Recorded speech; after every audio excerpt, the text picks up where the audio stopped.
جب وہ 4 سال بعد لندن سے آئے اور آپ جو ہے بڑا سج دھج کے یہاں پہ ان کا استقبالیہ پوڈ کاسٹ کر رہی تھیں اور ہم لائیو کوریج کر رہے تھے اور مینار پاکستان میں ہزاروں کا لاکھوں کا مجمع تھا اور مریم نواز جو ہے ان کی وہ اشکبار تھیں اور اپنے فادر کا استقبال کر رہی تھی, ان کا کارکن ان کا استقبال کر رہے تھے, تو کبوتر نے ان کے ہاتھ میں بیٹھ کر بھی ان کو کبوتر نے ویلکم کیا. اب کبوتر نے تو ویلکم کر دیا مگر ادھر جو ہے وہ چڑیا نے ویلکم نہیں کیا. جب چڑیا نے ویلکم نہیں کیا تو ہوا کچھ یوں کہ اگلے دن کے تمام اخبارات کی جو لیڈ تھی, جو پیڈ لیڈز تھیں, زندگی میں پہلی دفعہ میں نے دیکھا وہ تھی وزیر اعظم نواز شریف. اب وہ پورے پاکستان کے پرنٹ میڈیا کی وہ کوریج دیکھ کے تو ہر بندے کو یہ یقین ہو گیا تھا کہ میاں نواز شریف پرائم منسٹر ہوں گے, مگر پرائم منسٹر تو شہباز شریف بن گئے تھے. تو اس لیے یعنی آپ کہہ رہے کہ وی نیور نو منصور علی شاہ بھی ہو سکتے ہیں. میں بالکل اس کہ جن کے چانسز ہمیں شاید کم لگ رہے شاید وہی ہو جائے. اس امکان کو میں رد نہیں کر سکتا. ہو سکتا ہے, کچھ بھی ہو سکتا ہے. بدقسمتی کیا ہے, بدقسمتی کیا ہے کہ خام خواہ آپ چیزوں کو خام خواہ کنٹروورشل کر دیتے ہیں. خام خواہ یار آپ کا ایشو یہ ہے کہ آپ نے 9 مئی کیا ہے, آپ پہ 9 مئی کے کیسز ہیں, وہ کیسز اپنے بھگت رہے ہیں. آپ کا لیڈر اڈیالہ جیل میں ہے, وہ توشہ خانہ میں ہے, وہ سائفر میں ہے, وہ 9 مئی میں ہے, وہ کیسز آپ نے بھگتنے ہیں. آپ جو ہے کنٹروورشل کر دیتے ہیں کہ منصور علی شاہ جو ہے نا وہ اگر ہوں گے تو بہت بہتر ہے. یار اگر شاہ صاحب کا نام اگر آنا بھی ہے پارلیمانی کمیٹی میں تو آپ کے اس پروپیگنڈے سے آپ اس کو متنازع کر دیتے ہیں. تو صورتحال صرف اتنی سی ہے اور کچھ نہیں ہے. نہ ہی میں سمجھتا ہوں کہ نہ ہی قابل احترام chief justice supreme court of Pakistan قاضی فائز عیسیٰ صاحب نے کوئی ایسے فیصلے کر دیے جو آئینی نہیں تھے, وہ قانون کے مطابق نہیں تھے, وہ میرٹ پر نہیں تھے. میں تو اس چیز سے اتفاق نہیں کرتا. آپ اس کی کریکٹر اسیسینیشن ان کی کرتے ہیں, آپ جو ہے کہ وہ بیکری والے سے ان کو جو ہے وہ ان کی تصدیق کروانے کی کوشش کرتے ہیں, آپ پری پلان جو ہے پر سوشل میڈیا کیمپینز ان کے خلاف کرتے ہیں. یہ آپ کا ایک مائنڈ سیٹ ہے. آپ بیٹھے نا آ کے اپنا ووٹ دیں نا, آپ اپنی رائے دیں. اچھا آپ کیوں اس میٹنگ سے اب باہر ہیں؟ اب تو آئین بن گیا نا. اگر میں چلیں آپ ایک بات کرتا ہوں آپ سے, آپ اس پروسیس کو نہیں مانتے, آپ اس اسمبلی کو نہیں مانتے, آپ اس پارلیمانی کمیٹی کو نہیں مانتے, تو آپ سینٹ اور قومی اسمبلی میں کیا لینے بیٹھے ہوئے ہیں؟ میں وہ آپ کیا لینے بیٹھے ہوئے؟ آپ ریزائن کریں, آئیں باہر. رائٹ. آپ اس اسمبلی کو نہیں مانتے, آپ اس نظام کو نہیں مانتے, آپ اس آئین کو نہیں مانتے, آپ اس حکومت کو نہیں مانتے, تو آپ اس پارلیمنٹ میں کیا لینے بیٹھے ہوئے؟ کیا چاہیے کیا آپ کو؟ آپ بتا دیں. آپ یہاں آئیں, آپ اپنا ووٹ دیں, آپ شاہ صاحب کے حق میں دے دیں, آپ منیب اختر صاحب کے حق میں دے دیں, آپ جسٹس یحییٰ فریدی صاحب کے حق میں دے دیں. آپ اپنی رائے تو دیں نا.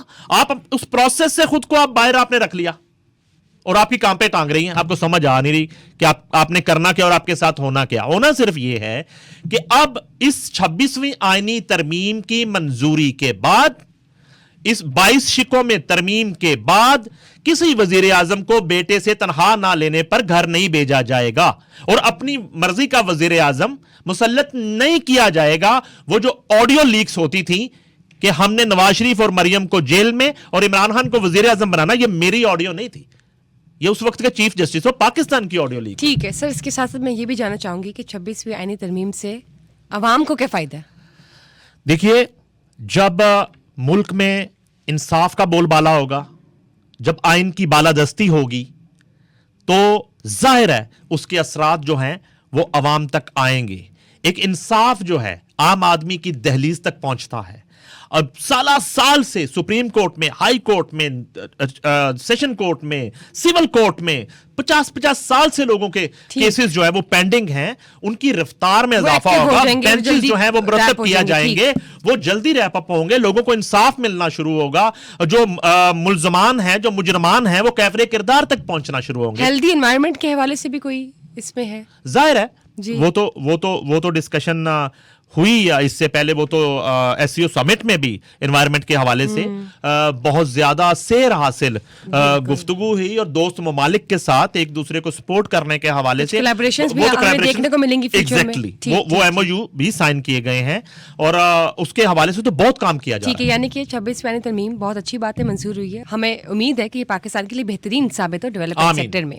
سر موونگ آن, جب بات کرتے ہیں نواز شریف کی, یہ بتائیے کہ وہ کون کون سے کنٹریز کو وزٹ کرنے لگے اور ان کے وزٹ کے پیچھے مقصد کیا ہے؟ وہ میں آپ کو یاد کرواتا ہوں. وہ ایک آپ کے شو میں ہم نے کافی ود سما میں محسن بیگ صاحب کا انٹرویو کیا تھا, تو ہم نے انہیں کہا کہ نواز شریف صاحب کو کوئی مشورہ دیں آپ کہ وہ ایکٹیو ہو جائے اور فرنٹ فوٹ پہ آئیں. مجھے لگتا ہے وہ آپ کا مشورہ وہاں پہنچا دیا انہوں نے, اور وہ بڑے ایکٹیو رہے.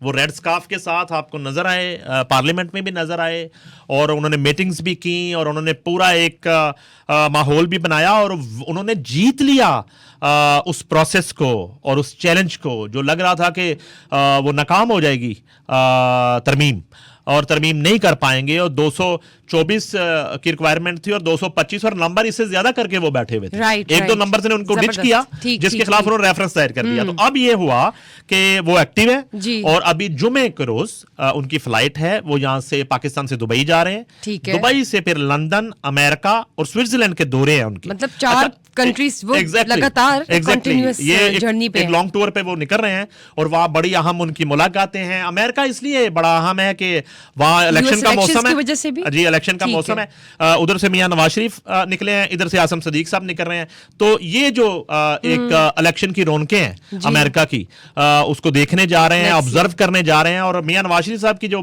بات ہے وہ تو بڑی اہم ملاقاتیں میری اطلاعات ہیں جو ہمارے اوورسیز سورسز نے بتایا ہے کہ ان کی پولیٹیکل ملاقاتیں بھی ہیں, اور کچھ ایسی ملاقاتیں ہیں شاید انہوں نے اپنا وہ شیڈول شیئر نہیں کیا ہوگا اپنی ٹیم کے ساتھ, بھی کچھ اس طرح کی ملاقاتیں بھی ہیں.